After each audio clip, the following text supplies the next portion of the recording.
Hello, and welcome to the Humanistic Counseling, a podcast in which we discuss, analyze, critique, and celebrate both well-established and cutting-edge ideas across the field of humanistic counseling. I'm Brett Wilkinson, Editor-in-Chief of the Journal of Humanistic Counseling, otherwise known as JHC.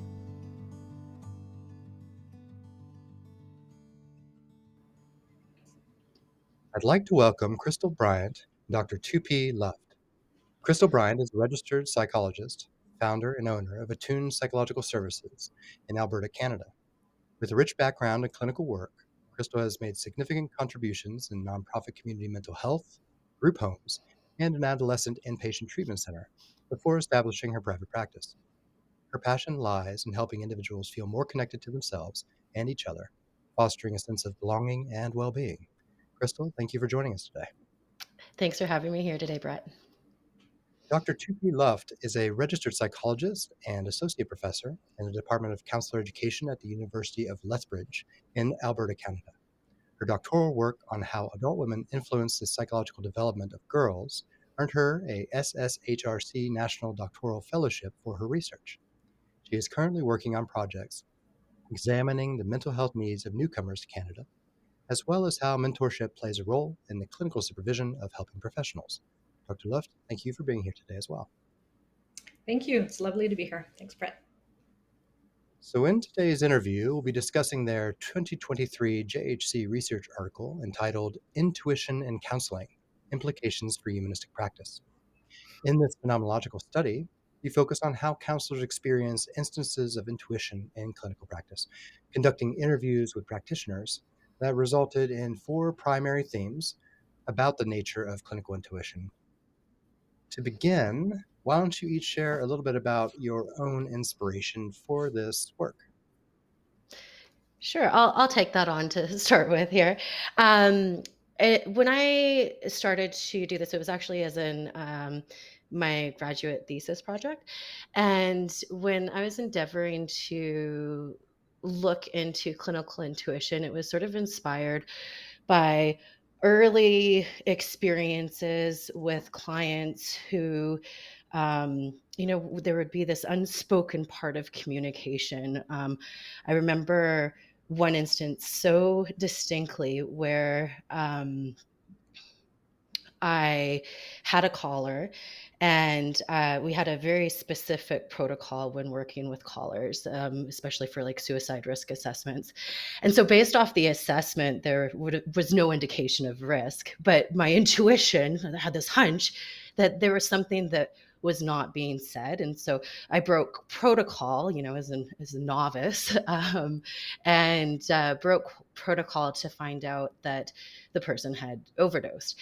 And so that really spoke volumes to me about the importance of this phenomenon that I didn't really have access to in my clinical trainings. I didn't learn about it in school. We weren't taught about it, but I did have professors and mentors and supervisors talk about trusting your gut.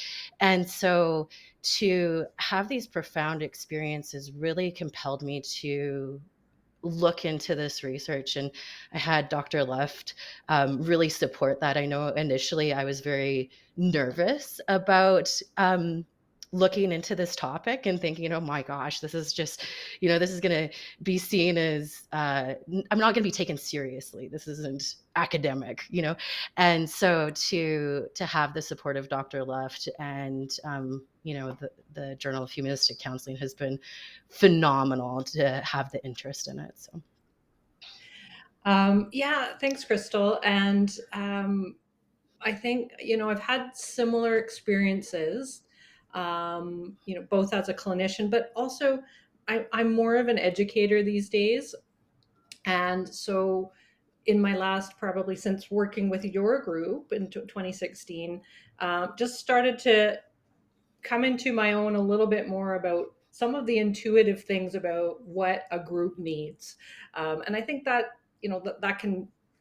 that's where my intuition tends to show up, is maybe more in that group counseling setting. Work, not that you folks are, not that students are in group counseling, but the needs of the group. And so I have often throughout, even being like a kid, a young person before I was a clinician, sort of had a sense of like, I kind of sense what the needs are. I kind of sense what this group might need to, learn this concept or that sort of thing. And it was never, again, never talked about clinically in my training, in becoming a teacher of clinicians or psychologists.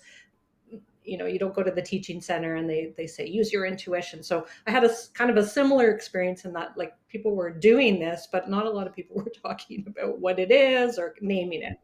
um, and so, yeah, when you came to me with the potential for the topic, and there were a number of folks that I was supervising from your cohort as well at the time. Yeah, I sort of tried hard not to be like, oh yeah, let's do that, and think about it a little bit more objectively. But I was really excited, and to hear that was something that you were interested in, because having that sort of parallel pathway as an educator and an earlier clinician, that there are things going on uh, that we don't always name and put labels to, but it's important to do that. And so this is something that is generally familiar to clinicians in practice and professionals in the field. Um, but defining it can be challenging, and it's part of what you take on here. Could you tell us a bit more about clinical intuition, including how it relates to what you focus on in the paper, self-attunement, attunement to others, and mindfulness? Sure. So I'll just kind of, I think our participants really did such a wonderful job in describing everything, their experiences of intuition. So we actually interviewed 4 psychologists, and um, essentially what they grasped was that intuition entails this deeper knowledge about what a client is or is not saying in session, or about what interventions may be helpful to the client. And the process of clinical intuition looked like an awareness of self. There was a mindful presence that the participants described in experiencing intuition. I remember one participant described it as being like a radar operator and someone noticing a blip on the radar without assigning a label or meaning, that it's something that happens spontaneously. The participants described it as unstructured, not something that was step by step, but something that was unplanned. And so the experience of clinical intuition would be, there's one of the things that a participant said too was that at the heart of the hows and the whys of clinical intuition was this focus on what's going to benefit the client. And I think that that's also important. So the participants talked about this awareness of self, that intuition was an internal knowledge, something that arises within them about what could be happening in the therapeutic exchange. And again, that involved that awareness of self, and in order to kind of be aware of what was happening with the client. Um, and I would sort of say that that's the description that I would best give right now. Dr. Luft, anything you'd like to add there? Yeah, thanks, Krystal. I'm glad that you're how you describe that, and brought in. I loved those metaphors that the participants use, and I really did like. I also was sort of drawn to that radar operator. I remember even in data analysis, it was like, make sure this makes it into your thesis, and so it's lovely that it's also made it into the Journal of Humanistic Counseling, with that as a metaphor. Yeah, I think the piece around, and I think this is true for anything, but nothing sort of is going to come through if we're um, so focused on our micro skills, or we're anxious, or whatever that is. And I think especially true for newer clinicians, right? They're planning their session, they're step one, step two, step three.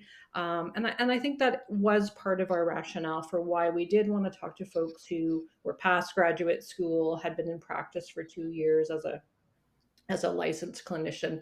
Um, and because I think that attunement to self piece is just so important across all the clinical work that we do. Um, and so nothing's going to, sort of nothing is going to arise, whether that's intuition or choosing the right verbal skill, or maybe as Krystal was talking about, and it's in the paper too, sort of what, an intervention would be helpful, believing the client that they're not suicidal. None of that's going to be able to kind of arise in that intuitive experience unless we can attune to ourselves first. And I recognize that's kind of a artificial designation, I think, sort of, self and other, but we'll roll with it for this, or I think we did in the study and in the paper. So being able to kind of sense what's happening for us, I think, is the way that we need to um, start from. And I think that's where that attunement kind of theme and idea came from. And then it's only kind of, again, if we're regulated, if we're attuned to ourselves, that's when we can sort of tune into other people. Yes. And I think each of our participants talked about that in some way, which is why it arose as something pretty major. So not only do we have to kind of be attuned and know what's happening, sort of that internal experience for ourselves, which is really hard to put labels on. That's, I think, why there was such a lovely use of metaphors. Mhm. Then we can sort of sense what's happening out there, out in the field, so to speak, with the other person. So, our participants talked about maybe less so, and maybe we didn't ask as direct questions about it, which is good from our qualitative phenomenological stuff. But everyone talked about some kind of way that they sort of slowed themselves down, were able to breathe, or sort of not make a judgment on what that blip on the radar meant. They had some strategies and some ways of being for doing that, and that allowed them to get that the clinical intuition, not get it, but it allowed it to arise. And as Krystal's pointed out, that was pretty spontaneous. It wasn't willing it, but the space had to be clear for that to happen. Yes. And so, just as an additional thought here, as you're looking at, say, self-attunement, other attunements of being able to focus on what's happening for myself in real time, being able to focus on what's happening for the client, and as you kind of imply there is um, a relational space where we can say the lines between self and other are blurred, and then metaphorically something comes up on radar. Did you have any sense in which mindfulness as a practice or mindfulness as a skill that develops through time, through experience, plays a part in the cultivation of clinical intuition through these interviews?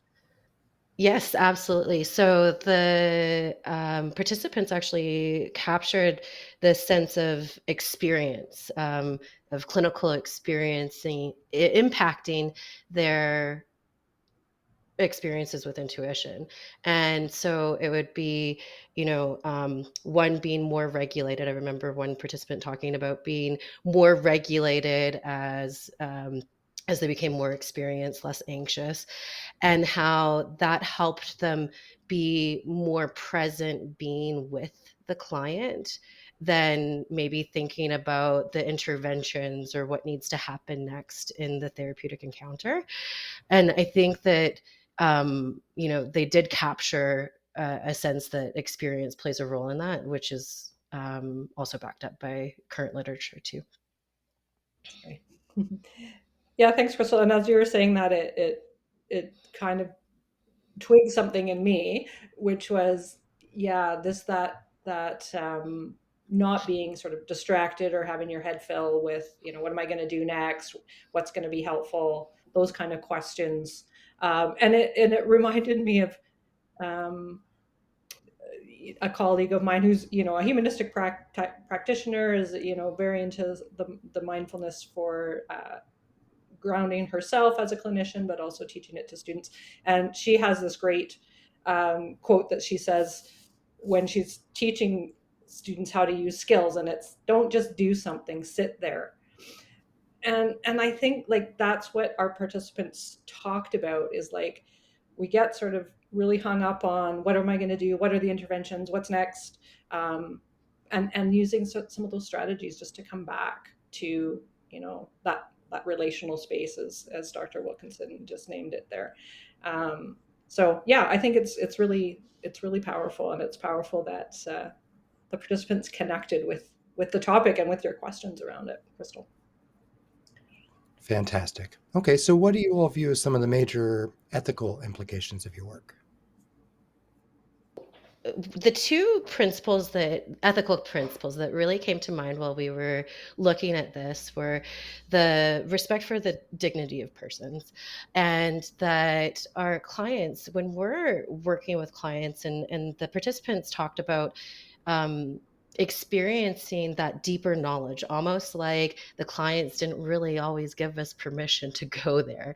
And so one of the big ethical considerations that came out of this was that intuition or intuitive promptings might not always be beneficial for the client, and clients might not always be ready to hear whatever that intuitive piece might be.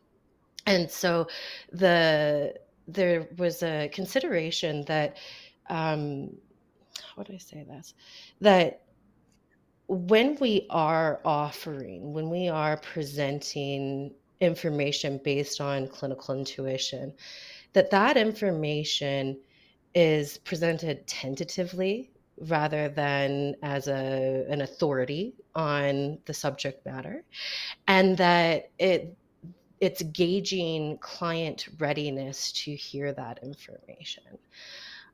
So I think that those touch on the respect for dignity of persons and integrity in relationships.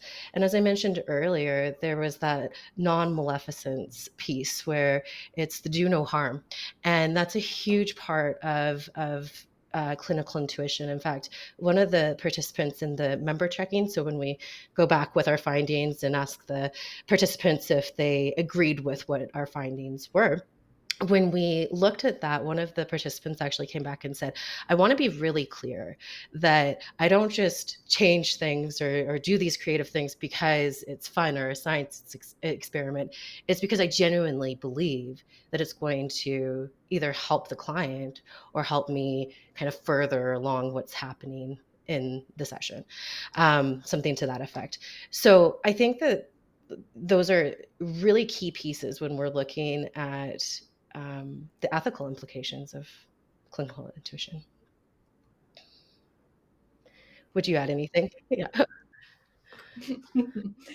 um, Twigging on that, what Krystal beautifully identified there from our code of conduct, or not code of conduct, code of ethics, for psychologists, that respect for the dignity of people, um, doing no harm, and maintaining integrity in relationships, so important. And we're always juggling those things, but I think particularly with this clinical intuition, as especially that participant that said, like, let me be clear, this isn't like, a science experiment or having fun for me. This is, is this going to benefit the client? And then Krystal and I had conversations, I think mainly it back and forth in a document with comments on her writing, going back and forth. But, just like, do we can we even consent to this? Like, do practitioners put in, I'm clinically intuitive and I might share with you, so, do you consent to this? So just kind of making it a little bit absurd, but that is really the issue, is like, um, should we share this verbally? Do we just kind of go with it, informing our sort of our treatment planning and all that stuff, and not, just think for ourselves, oh yeah, it's going to benefit the client, or maybe I won't share it because it's not going to benefit the client. So it really has these sort of real world ethical implications that Krystal's, sort of touched on, the three core principles there, that come up for people. Fantastic. And Dr. Luft, what do you hope people will take away from this work on clinical intuition? I think one of the things is just really taking it higher, sort of making it a bit more meta, which is that this is important to talk about, and that I think we've got such a focus. Krystal and I have had these conversations. We put it in our Google Doc, uh, tentative answers. But we've become so focused on sort of this evidence based. What are the micro skills? What are the verbal processing? All that stuff. That there's other things going on that we can't see, and that those are important and important to sort of name and talk about and see if they, as Krystal was talking about, see if they sort of how can we incorporate those three ethical principles within ethical use of that. So that's what I hope folks would take away. Krystal, how about you? I think that I'm with Dr. Luft in that the conversation about intuition is so important in our field because there are practitioners who do experience it, or we don't necessarily know whether it's going to be beneficial or maybe even potentially harmful to clients or to the therapeutic work that we're doing. And I really think that I hope that there's more research on it. I hope that we can do more with it. I hope that we can help better equip students, help better equip clinicians, help better equip supervisors, supervisory relationships, so that we can begin talking about this phenomenon that occurs in the therapeutic exchange and that we might be better equipped to learn ways of being with our clients.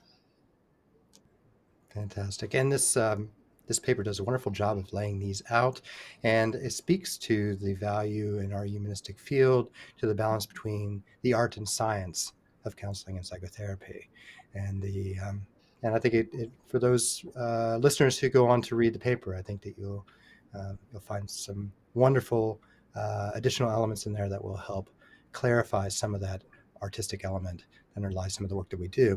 As a final question, I cap off all interviews with this, and we'll begin with you, Dr. Luft.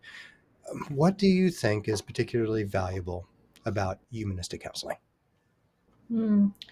Yeah, and thank you. This will overlap with what I just said about Krystal study and work about clinical intuition. But um, I think given kind of the challenges of our world, but also our sort of clinical training these days, emphasis on, to my mind, really sort of reducing things down to their parts. Here's a manual for treating anxiety. Here's a manual for treating depression, without kind of considering the context. And I feel like humanistic counseling has and always does. As one of, Rogers is one of the pioneers in talking about sort of some of the context that somebody's bringing.